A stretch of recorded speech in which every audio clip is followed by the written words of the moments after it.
All right, just to be respectful of everyone's time, we will begin our presentation. And first off, I wanted to welcome everybody. My name is Keith Gallinelli. I am the Director of Admissions here for the MBA for Executives program here at Yale University. And welcome to our curriculum webinar. The Yale MBA for Executives program really isn't a unique, and it's quite different from what you might find in other MBA programs. So today, what we're going to do is we're going to discuss the School of Management's innovative curriculum and address some of the most frequently asked questions from candidates as they consider taking the next step in their educational journey. Today, I'm joined by our Associate Dean, Wendy Sung, Professor Geert Rouwenhorst, and Professor Todd Cort, who are going to take a deep dive into our curriculum. Finally, I will come back at the end of their presentation. I'll go over some of the next steps in the admissions process. And of course, we're going to have time for your questions, so feel free to put them in the Q&A section as we go along. So, Wendy, I think I'm going to turn it over to you, and I'm going to ask all of our panelists to introduce themselves, and I will kick it off. We'll kick it off right after you start. Thank you so much, Keith. Welcome, everyone. I'm Wendy Sung, and I have the privilege of serving as the Assistant Dean for the MBA for Executives program, where I manage admissions, the program experience, but also I work closely with our faculty on the curriculum. So I am so delighted to be able to be here today and share this time with Professor Geert Rouwenhorst and Professor Todd Cort. And I know how busy both of you are, so I'm so thankful that you are able to be here and share your time with us today. I'm going to ask each of you to introduce yourself, so perhaps I can ask Professor Rouwenhorst to start. Well, thank you. Welcome, everybody. My name is Geert Rouwenhorst. I'm a professor in the finance group. I'm also, as an administrator, I oversee the core curriculum, both in the MBA program as well as the EMBA program. That's probably in that capacity I'm invited today to this webinar. Thank you. And Todd? Hi, everybody. It's great to be here and welcome to the webinar. I'm really excited that you're thinking about joining us here at the Yale University and SOM. So my name is Todd Cort. I'm a senior lecturer here at the School of Management and also at the School of the Environment. And given that, you might not be surprised to hear that I am the faculty director for the sustainability track in the Executive MBA. And I work with Dean Sung and the team here almost every day on the curriculum and particularly the second year curriculum. And that's what I'll talk about today. Great. Well, thank you so much. Maybe if we can start with a little bit of history. Yale is one of the oldest universities in the United States, and for over 300 years, it's built a legacy in educating leaders who serve across both the public and private sectors. This, of course, includes countless CEOs, political leaders, Supreme Court justices, Nobel Prize winners, the list goes on. But Yale has a very long history, but the School of Management is one of the younger professional schools at the university. In fact, we're approaching the school's 50th anniversary, and the MBA program is nearing its 20th year anniversary. Professor Rouwenhorst, you've been a part of SOM for over 35 years. Can you share a little bit about sort of the history of SOM, our mission, how the school has changed or stayed the same? Sure, yeah. So the School of Management was officially founded in 1976, and from the start, I think the scope of the school and its mission, was distinct from, I think, other sort of business schools, if you may call it. And especially our aim was to educate leaders for business and society. And I'll talk more about that later, but it's sort of a constant throughout sort of the 50 years that we've been in existence. So the name of the degree would reflect that. So the name was going to be the Masters of Public and Private Management. It was kind of a mouthful. We actually at some point changed that to make it to signal to the market that it was really just a broad version of an MBA degree. And that happened somewhere around, I think, the year 2000. So the EMBA program actually very closely mirrors the MBA program, would think. So many of the core courses you would take, for example, in the first year, which I'm going to talk about later, actually exactly mirror the regular MBA program. The EMBA program was, as Wendy mentioned, was started about 20 years ago. And so we found that there was sort of a demand in the community among mid-career professionals for training, and it started specifically out as an MBA program that was focused on healthcare. One of the clienteles we had locally was for medical doctors and specialists at Yale who found themselves to become managers within their organizations, but then lacking the basic knowledge of how to run a business, including how to manage groups and teams and budgeting and thinking about making investments in a broad sense. And so the first version of the program in its initial stage was focused on healthcare. So more recently, we kind of expanded the program to include a track in asset management. And in asset management, it's a little bit like with doctors. Right? Running an asset management company is more than running a stock portfolio, just as being a doctor is more than seeing patients. And so we teach people in that area leadership skills that are necessary to run large asset management organizations. And then finally, we also, of course, introduced a sustainability track, and I'll let Todd talk more about it a little bit later. So now this has sort of happened all in the last sort of 10 years, I would say. But in the course of this process, what we found is that as I said, all students who come in kind of take the same basic core curriculum. So we would have doctors sitting next to finance people and people with interest in sustainability. They would learn from each other, become interested in each other's areas, and that led to some students wanting to take sort of a degree that's more general, that would combine sort of courses from all these tracks. And to make a long story short, we now also have a track in general management. But as I said, many things have changed. The size of the program has changed. It probably has tripled relative to the early days. But I think one thing that has stayed sort of a constant is this focus of the singular focus on the mission of educating leaders for business and society. Thank you. And Todd, you've spent quite a bit of time. You're the faculty director, one of our faculty directors in the MBA program as well. And can you talk a little bit about the sustainability area? Sure. So one of our 3 areas of specialization, sustainability, there was we kicked all the asset management and the sustainability track kicked off about 10 years ago now, right about when I joined the School of Management. And there's a recognition by the school that 2 things. First, that if you want to train leaders in business and society, then those leaders should understand the needs and expectations of society. And that is really sustainability. That is one of the principles of sustainability, is that how do businesses impact and save or help to benefit the environment and society? And that is what the sustainability track is built on. And then the second aspect was an understanding that corporations and asset managers and investors were already moving in this direction. And there was an expectation that MBAs moving into professional fields would understand the external risks and opportunities that sustainability presents. So we created a specialization. And it was really a reaction to the realities of the market, as well as a reaction to the expectations of our students, because they're looking for ways that they can pivot or maneuver within their professional identity. So the sustainability track was born.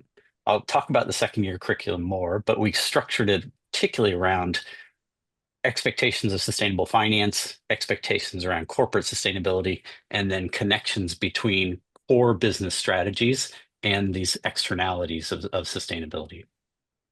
So there's a good connection between what the courses that you're thinking about and what we offer in the MBA program and the rest of the curriculum.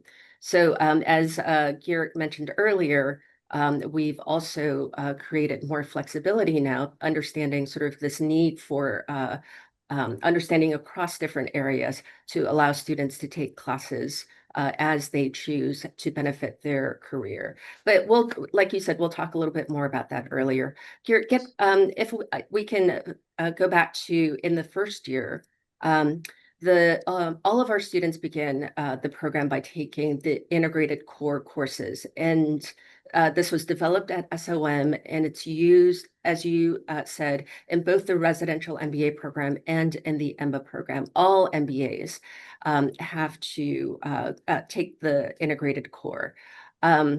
Can you talk a little bit more about the core, how it's different, how it sets the foundation for the rest of the program, and how these courses give students really the business fundamentals they'll need as they progress?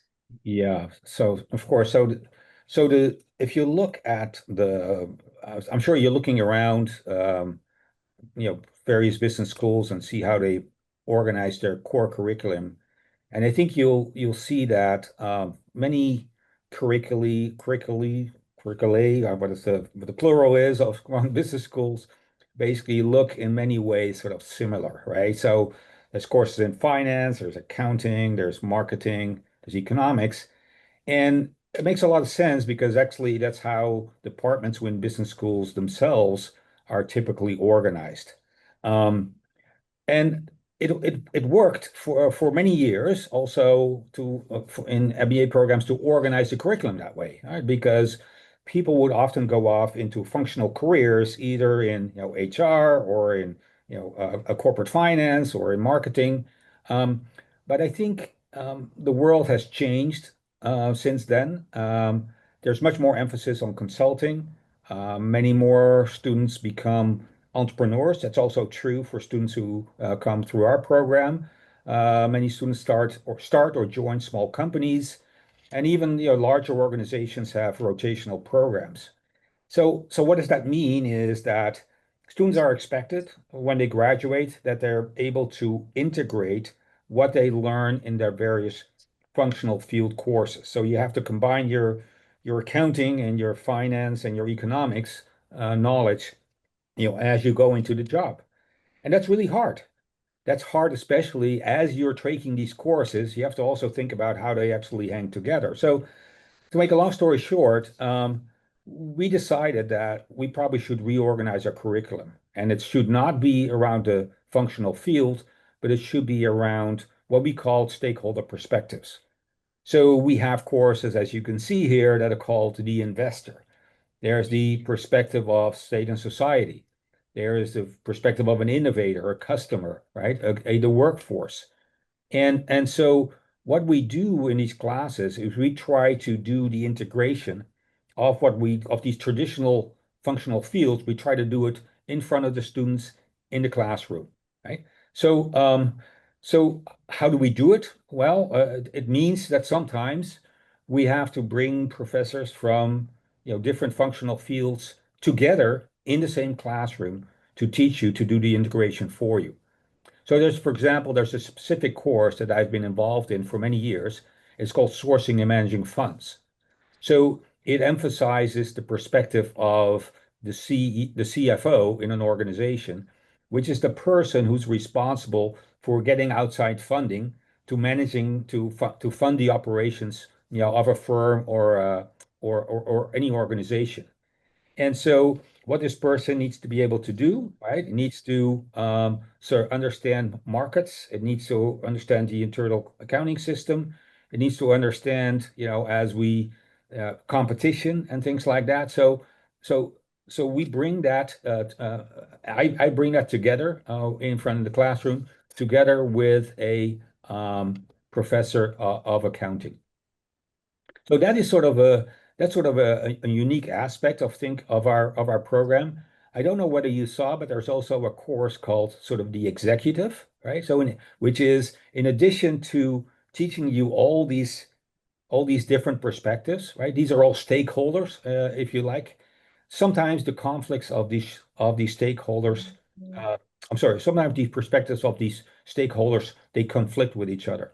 And somebody in the organization has to make a trade-off sometimes between the interests of one perspective versus the other perspective.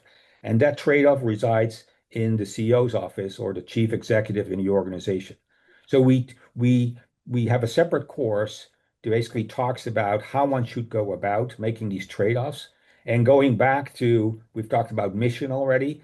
Of course, the mission statement of any organization plays a key role and provides a lot of guidance for the executive to make these trade-offs.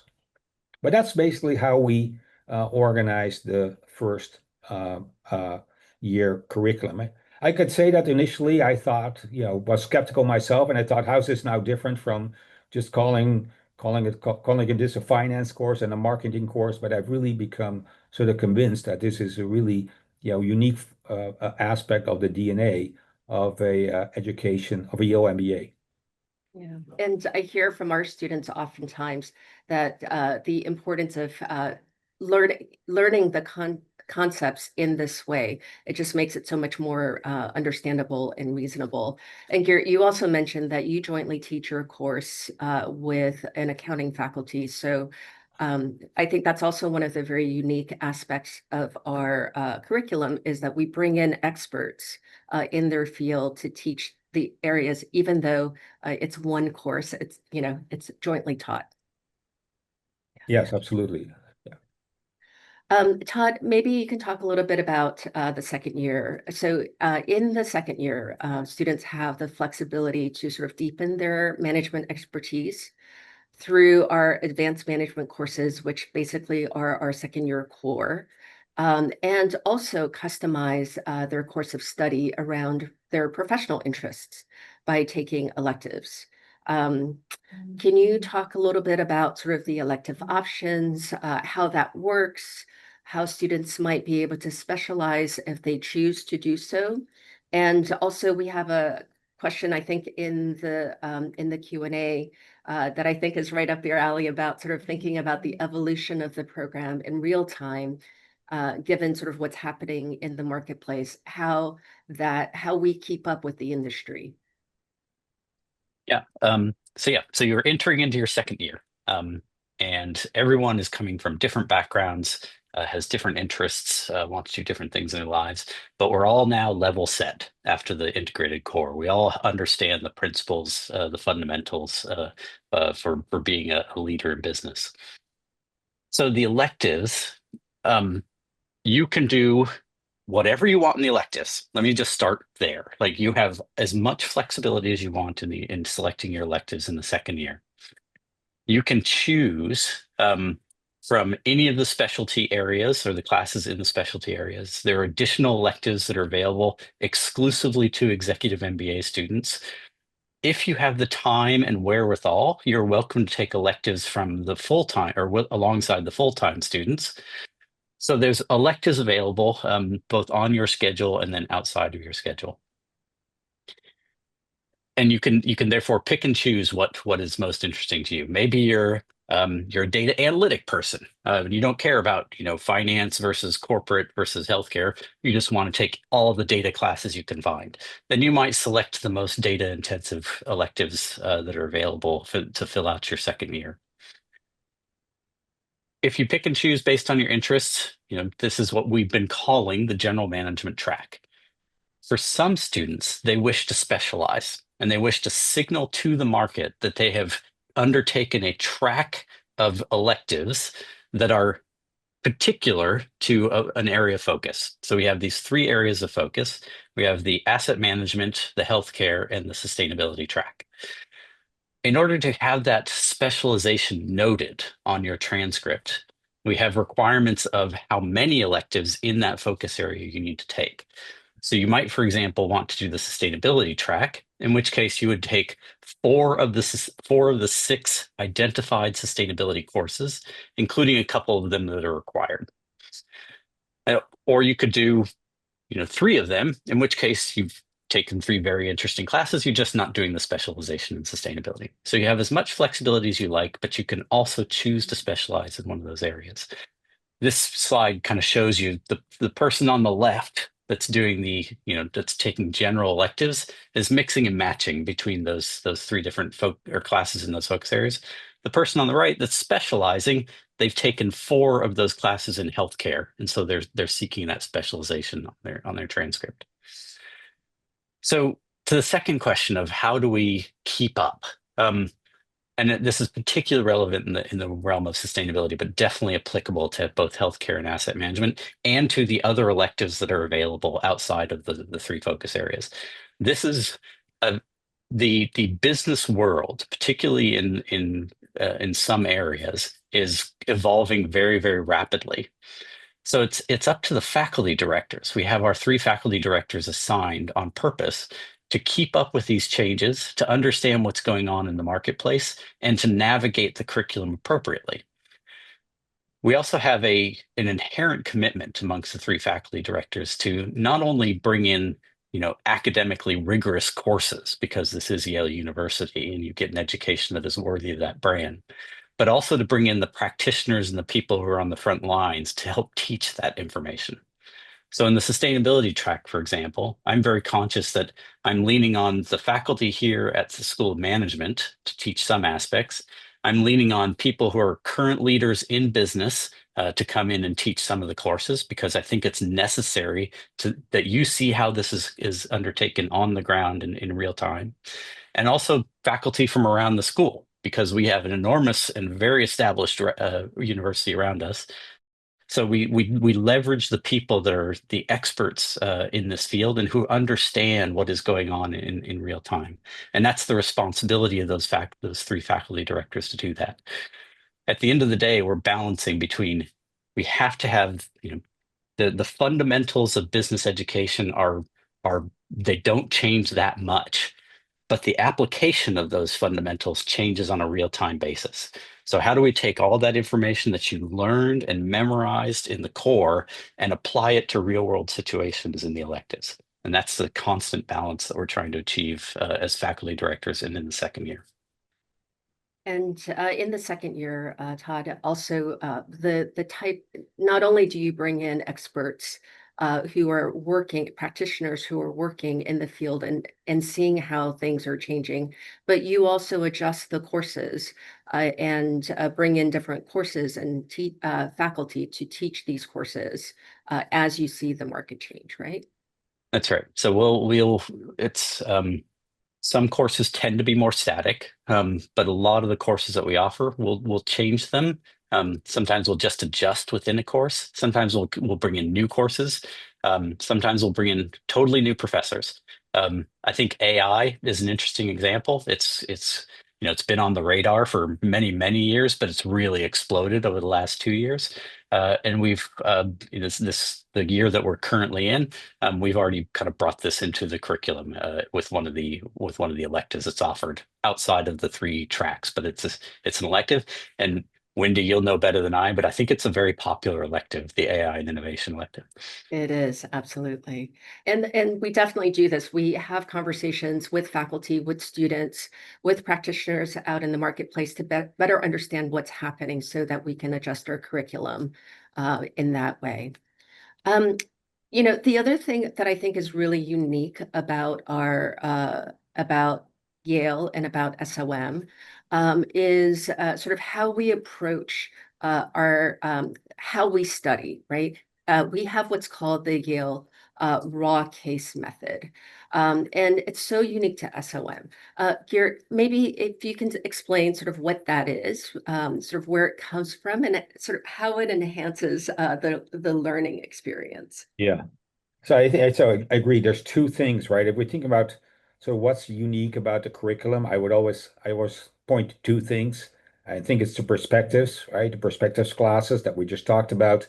And the second is sort of the teaching materials that we use, right? And so it's been long been recognized that textbooks have their limitations when it comes to teaching management. And so business schools traditionally have relied on cases as an important tool for teaching. And cases, I think the case method was sort of originated at Harvard.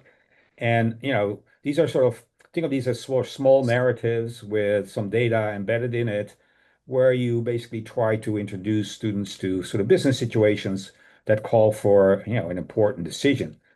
But this it fell to us about maybe 10, 12 years ago that these seem to be sort of highly structured narratives and a bit of an Easter egg hunt, and it doesn't really reflect the way information would come to you in a real world situation, right? So typically information comes to you in sort of unstructured ways, huge amounts, and you kind of have part of what you have to do is you have to sort through the information and decide, what is relevant.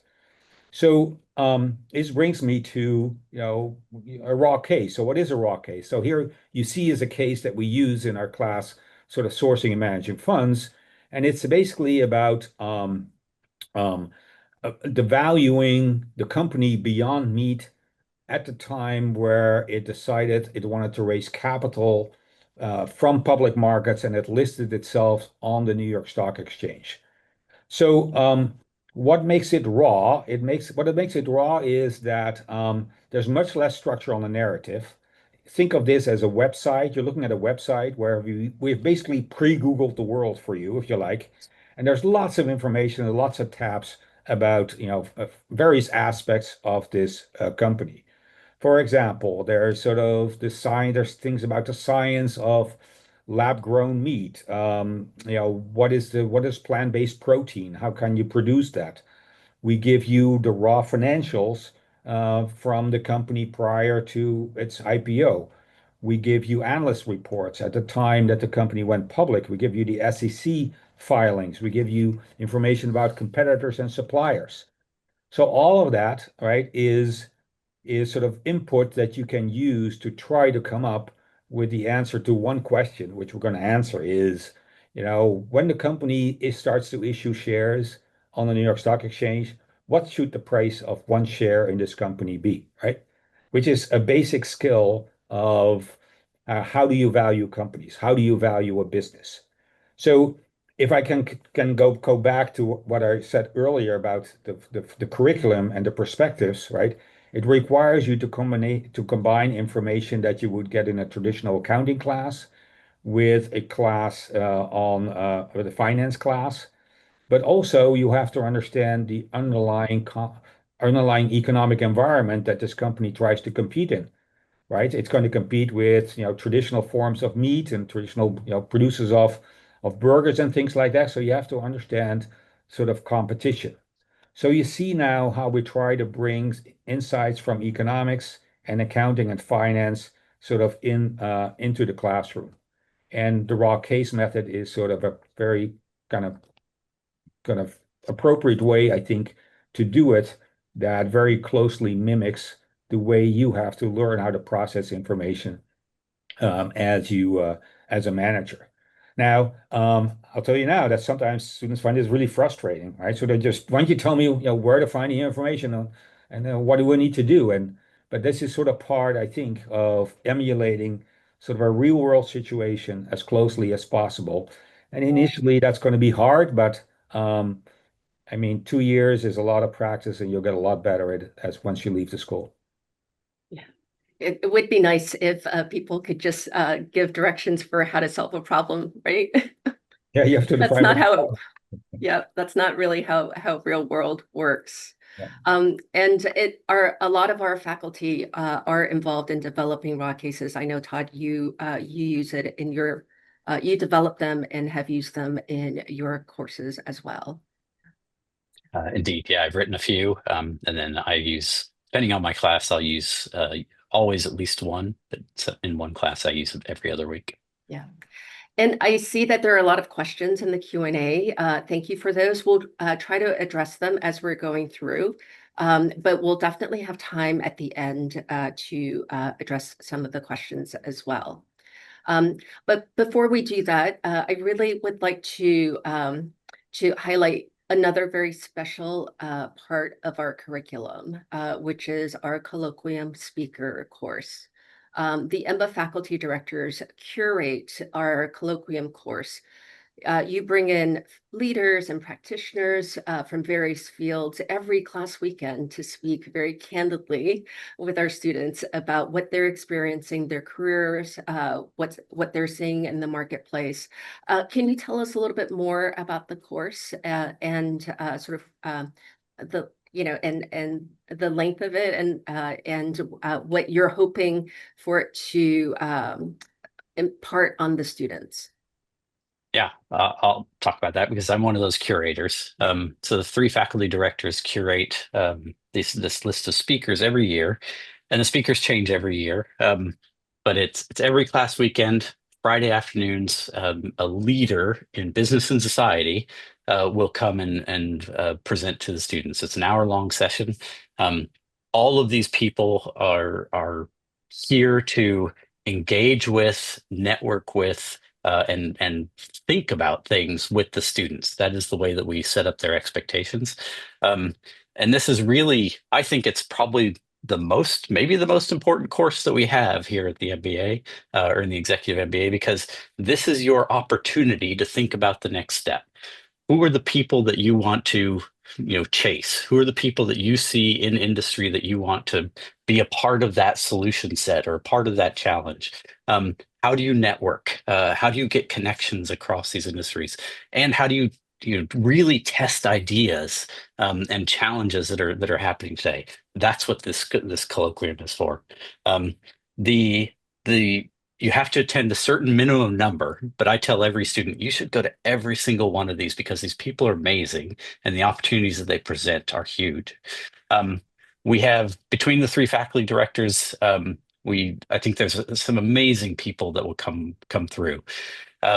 We had the former president of Costa Rica is coming this year. We just had the former director of the CDC spoke a week or two ago. We've had Nobel laureates speak. We've had politicians speak, business leaders, CEOs speak. We've had leaders of nonprofits speak. Last year and this coming year, we'll have the former head of the Department of Defense sustainability effort come through. So we have a lot of veterans and representatives from the military will come and speak.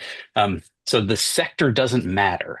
It's about people who are leading change and really tackling the difficult challenges and the questions that we all need to be thinking about.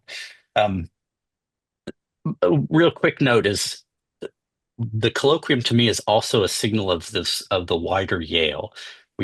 In the university, we talk about one Yale. Everything at Yale should be accessible to everyone at Yale. This is your university when you come.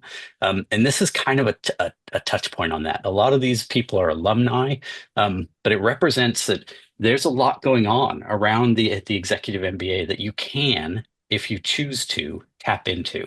And this is kind of the tip of that iceberg, the way I think about it. So it's a really, really interesting course. And then we ask you at the end to give us some reflections on the particular challenges that you noted and how these people are addressing them. But I'm a huge fan of the colloquium course. And I try to sit in on those sessions as often as I can. But this is a course that runs throughout the entire program. So throughout the 22 months that a student is in the program. So it's a constant that students are exposed to leaders and change makers and their perspectives. There was a question that I do want to address, and I think you might have touched on this a little bit earlier as well. So I'll present it to you. Does the full-time MBA have a higher requirement of studies than the EMBA? Either in sort of units, I guess, or what's required for graduation or.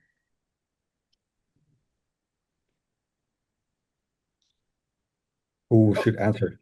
Oh, sorry, Geert, I was hoping you might be able to address that. And yeah, how different. No. So I would say that actually, I think when we designed the EMBA at the outset, I think we said to each other that we wanted the program to mirror as closely as possible the regular MBA program. So we really we're here to give you, an MBA, just like we think we educate sort of people in our premier flagship MBA program. It had to as closely mirror that as possible. So that is reflected in the fact that your core courses are going to be the same. Your first year is going to be the same topics, with maybe slight tweaks here and there because we have to fit you into a slightly different calendar form. But I would say it's 98% the same. Then when it comes to the electives, as Todd has said, you come to Yale. So if you have the capacity and the ability, you should be able to take courses across this university if that's what you desire, right? So you come to SOM, you come to Yale. Of course, in order to qualify for these specialized tracks, we kind of would restrict your classes to maintain sort of the signaling value of these classes that you've taken for your employers. But I would say it is unlike in some other schools. I think our program very closely follows the regular MBA program. Yeah, the core is exactly the same as the full-time MBA program, but the second year, the electives, is curated to a certain extent in the MBA program, just because of the cadence of the class weekends and such. But like you said, Geert and Todd, you mentioned this is one Yale. If you have the capacity, if you are able to be in person, because all of the other classes at SOM and across Yale are all in person. If you're able to come in person, you're welcome to take any of those classes as well. And those are just additive. They're beyond sort of what you need to graduate with an MBA degree at SOM. Sort of another question, and here, this one is probably best addressed to you as well. Raina asked, how does the stakeholder focus address the different needs between a small or startup organization versus larger businesses? Does it change either in the number of perspectives, number of people wearing different hats? How does that play out? So I would say if you're in a small startup, probably you're more interested. I mean, you're closer to what I would call the innovator perspective, right? If you are sort of in a large organization, then maybe you're thinking more about just the executive perspective. I mean, I think I find that probably many people find themselves somehow. They find a home where they find these particular perspectives a useful thing, a way to organize their thinking about making trade-offs. And as I said, one of the big insights I think from the executive class is how important is the mission statement that the organization have for making these trade-offs, right? Because there's no obvious way necessarily to do that if you have to trade off, say the interest of the shareholders to the sustainability or society. I mean, there's no obvious way to do this, and so therefore it's so important to kind of understand the mission statement of your organization to make that trade-off in a particular situation. And we have a couple of other questions around sort of entrepreneurship and startups, and maybe I'll address that a little bit. Geert, you mentioned as part of the core, we have the innovator, which is more from a startup, a founder type of perspective, people who are trying to develop innovation in the marketplace. But beyond that, within the EMBA program, we've always had students who were thinking about, because they're already experts in their area, they are thinking about sort of how they can add tremendous value in addition to sort of what they already know by innovating, by starting up businesses. And a lot of that happens organically within the 2-year here because there's so many resources that students have access to, like our entrepreneurship center, like Sci-City, which is our entrepreneurship incubator on campus, like the faculty that they work with and can bounce ideas off of. And also just being able to understand sort of what's happening in the marketplace. Todd, I don't know if you want to add a little more to this, because I think you've been involved in a lot of this as well. Yeah, and every class, I jokingly, I don't have the data. I joke that my classes are always 1/3, 1/3, 1/3. 1/3 of the class is going to become an entrepreneur. They're going to leave and they're going to start something new. There's that much kind of interest in entrepreneurship and hanging their own shingle. 1/3 wants to be a corporate and 1/3 wants to be advisor. So they want to be a consultant. So they want to somehow help corporations. So there's an enormous amount of entrepreneurship. As you said, there are some structures available at SOM and also at the university more broadly, but even outside the university supports a number of accelerators that aren't officially university, but we have deep hands into. So there's a huge history of it, and both formal and informal structures to support that. But I'm not going to lie, it's still a challenge, right? Starting up a new business is still a challenge, but a lot of people are ready to take that challenge on when they finish here. And Todd, did you also not find that I sometimes have seen that people actually from different areas come in from the different tracks and then end up basically, starting something together, right? It's not that we have sort of the healthcare people who try to figure something out, and then the asset management people do something separate. Sometimes it actually cuts across the fields, and that's I think as you're thinking about these spending a year together in the integrated core and taking classes together, where you actually naturally have to rely on each other's expertise as you work yourself through the course load. I mean, it creates friendships and bonds that sometimes often leads people who think likewise to then subsequently pursue business interests. Absolutely. A lot of uh, organic activity happens, and people end up working together and expanding on their endeavors.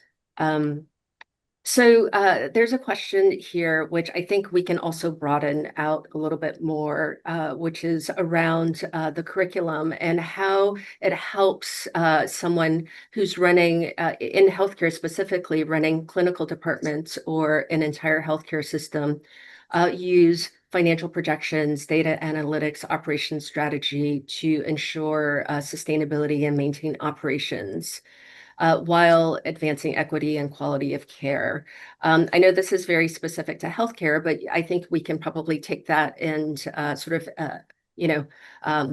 think about other industries as well. But can you talk a little bit more to that? Maybe we can start with you, Todd. Sure. I mean, this gets back to the integrated perspectives, right? So you are a healthcare administrator and you have to balance, I have to have skills in data analytics, and the data is going to tell me one thing. I have commitments in the clinic, and my patients and the clinical data is telling me something else. I have I have finances, I have funding that I have to achieve. I've got a board of directors that is going to expect particular return, and I have to balance those perspectives against a financial perspective. And sometimes I have to translate between them. I've got to translate, clinical data into financial data so that I can speak the same language as the CFO that's asking me questions. We have it in sustainability, healthcare. We have it across every business in the world now has to do this. And I think that speaks to, the importance of someone being able to not only balance these sometimes competing criteria, as Geert talked about, but also the ability to translate between them. You can't be a good CFO anymore if you don't understand accounting. You can't be a good chief executive officer if you don't understand environmental and social risk today. So it's fundamental in today's business that you be able to translate between these. So I've talked about my sourcing and managing funds class where we try to, value a company, right? So what I sometimes tell the students what we're trying to do is that there's this company. It stands at the beginning of its life. Not quite at the beginning, but it's early days, and you have to form a vision about how you think this company is going to evolve, over time and in the market. What are the challenges it's going to face, right? And you have to make projections. And you have to translate what your vision of this company is into a financial model. How you do that? What is a good model? What is a bad model, right? So it's very simple things. If you think company's gonna be twice as big, right? You're gonna have twice as much revenue, but you also gotta have twice as many people, unless you have a way to model efficiencies. So we get into the granular things about how to build a model, how to build projections. I think these skills are no different for whether we're trying to value a company at its IPO date or whether you want to sort of model the expansion of a department in a hospital, right? It's all about sort of thinking about what are the underlying sort of rules of laws of motion, the rule, of the rules, almost the laws of physics that basically apply as they can apply to organizations. And I know we have a lot of questions, and I don't know that we're going to be able to get to all of them. But I do want to encourage all of you to stay on, and because Keith is going to briefly go over sort of and address some of the admissions related questions that have come up as well. But before I move over to Keith, I want to thank Geert and Todd for being here. If you have one piece of parting advice for those who are on the call and thinking about this, whether or not to do it, or maybe love to hear what can share with them. Geert, go ahead. All right. I find that this is transformative. This is a chance in your life where you can pivot, right? If you think about your life, there are a number of times you chose your high school, you chose where to go to college. Here's another point in your life where you have the opportunity to pivot, right? And so when I would say is when I've seen students who come to the program, they have pivoted and they have typically, they really have, done, there's an opportunity to do completely different things in your life. So you're going to build a new network. You're going to make tremendous friendships that's going to last you for the rest of your life. And you basically become part of the broader Yale community. So it's going to be transformative. If you have, if you think you have the energy and you have the willpower to do this, right? I would say just absolutely grab it with both hands. Thank you. I'm going to say something similar, which is there's students come through this program in one of two models. The first model is I know what I want. I'm coming in, and when I exit, I'm going to be doing that. And the other model is you come in and you're like, I'm just going to let the flood wash over me. Because it is like drinking from a fire hose here at the university. It's astounding the number of ideas and opportunities and connections and people that you will be flooded with. I've experienced this just coming as a faculty member. I've been overwhelmed for 10 years on the things that are going on here. And I always die a little bit inside when someone just sticks to one path. So if you do decide to come here, my advice is keep a really open mind and say, I think this is what I want to do, but I'm going to be open to all kinds of new ideas when I come through, and maybe I'll end up there, but I might end up over there. And really challenge yourself and take something hard, right? And study something that's out of your comfort zone, right? Okay, great. Thank you so much, both of you, for joining us. I'm going to pass it over back to Keith to talk a little bit more about sort of the details of the admissions process. Yes, thank you very much. And definitely, if you wouldn't mind sticking around, we might be able to have a few extra minutes to handle some last minute questions at the end. But again, I wanted to go over just a few of the parts of the admissions, just so everybody is on the same page. I figured I would start though with this slide that we often show, and this is basically what we went over, but I wanted to show it graphically. So as you get into this program in year one, again, we'll go through the integrated core. There was a question that came up: is there any opportunities to do something globally? And yes, there is. We are the founding member of the Global Network for Advanced Management, which is a consortium of over 30 of the top universities and business schools around the world. And our students have an opportunity to travel around the globe to these partner schools and take classes there in between years 1 and 2. In year 2, this is again where you're going through those electives and advanced management courses with your capstone in the executive. The colloquium speaker runs through the entire program, as well as leadership development, because that is really, really key to a lot of what people are doing. The program is an on-campus program, and I want to just make sure that's very clear. It is 22 months over the entire program. It starts off, we bring in one cohort every year. They start off in July with a 2-week residency, so you're on campus every day for those 2 weeks. And then it goes to that every other Friday, Saturday format where you're coming up to New Haven, attending classes in person. This, again, in between years 1 and 2 is that global week. There's another week of residency, and then it is back to that every other Friday, Saturday format. One question that we often get asked is there any opportunity for some online? Yes, we have something called the extended classroom. It's usually the exception rather than the rule. It's limited to a certain number of students per class weekend, as well as to a certain number of times over the course of the program. So it is primarily an on-campus program. And I think this, for a lot of people, this is what they're looking for, because it is the learning that you're doing in the classroom, but it's also the network that you're building with the other members of the executive MBA. The admissions process is relatively straightforward. We have 3 rounds of admission, so you would be submitting your application by those round deadlines. Once we get those applications in and the deadline has passed, we will go through an admissions committee review. We then invite everyone to campus for an interview. We will have a final review, and then we will be releasing our decisions, and we do that by round. And so if you were looking at the various different rounds, you can see them here. The application is now open. Round 1 will close on October 27th. You can see the deadlines for rounds 2 and 3. We will have interviews on campus, and then we will release those decisions by round. So if you were applying in round 1, you would find out your admissions decision by mid-December of this year. You can see the dates again for the other rounds as well. Application is done online. It's fairly straightforward. We need a copy of your resume. There are some short essays, optional video questions. We are requiring 1 letter of recommendation this year. We have the opportunity, if you'd like to provide additional context, for some more letters as well. One thing that we do require, and this does take a little bit of planning, is that we do require from everyone, regardless of background or experience, a valid test score. We accept 3 different tests: the EA, the GMAT, or the GRE.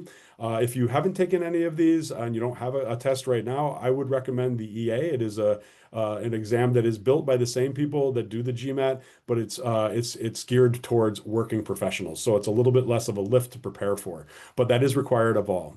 We would need your transcripts. We do require employer approval. And this is not from them for cost or anything, but really just the time away from office. And so we do want to make sure that people understand, within your world, that this is a significant lift on you being away from the office and being away from the responsibilities, both personally and professionally. So that is from the admissions side. One of the nice things is that we are really, we like to engage with our students. And so myself and my team, we have the opportunity for you to complete a pre-assessment. If you haven't already done this, you can see that QR code there. We just ask you to submit either a resume or your LinkedIn profile, and one of the members of the admissions committee will get back to you. And we're always happy to set up calls and have conversations with people to answer some of these specific questions. We have a lot of virtual events that are coming up. Will be a financial aid webinar coming up, as well as some application tips.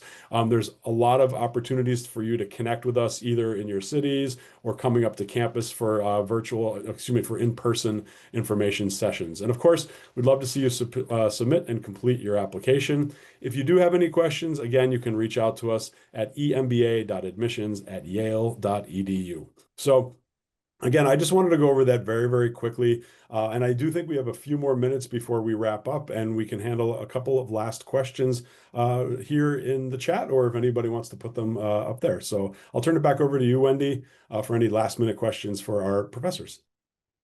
Sure. I think one question which Geert or Todd, if you might be able to address, is sort of beyond sort of the raw case studies. What experiential or hands-on projects are built into the curriculum that may enable executives to apply their learning to challenges that they're facing in their organizations? Okay. So one thing that comes immediately to mind is there's always the opportunity to do an independent study, right? So, and many students have done it. So I've supervised a number over time.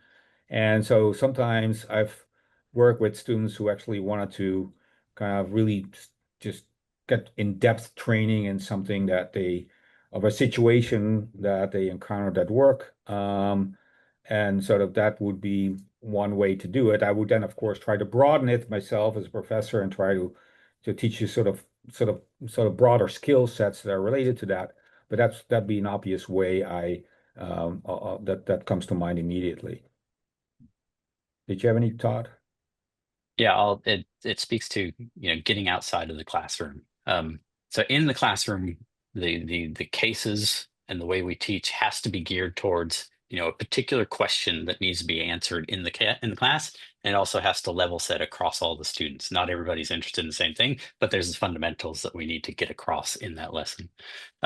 So your particular, challenge or your particular thing might not be applicable in the classroom. So that's why I'm talking outside the classroom.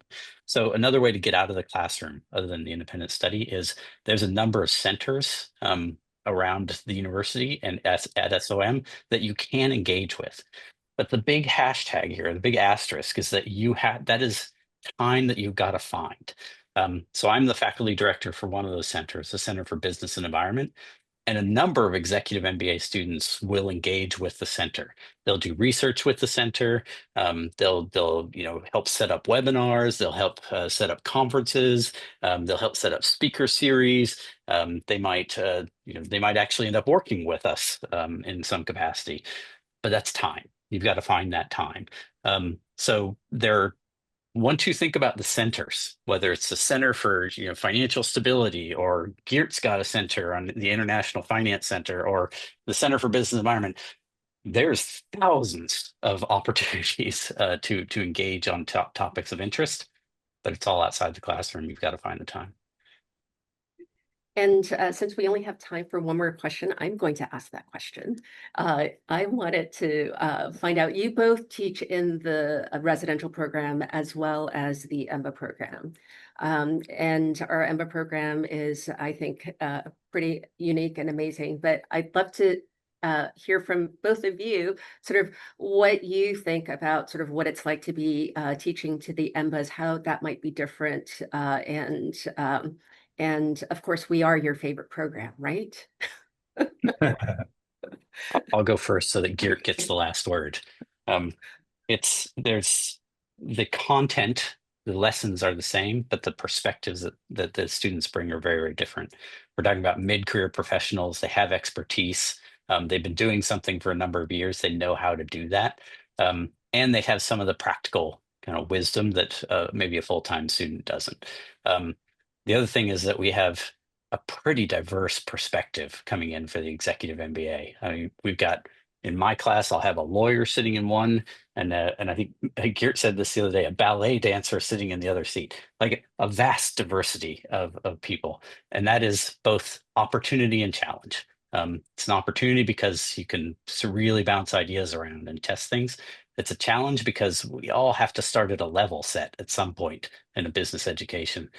So we've all got to get on the same page before we can really tackle some of these challenges.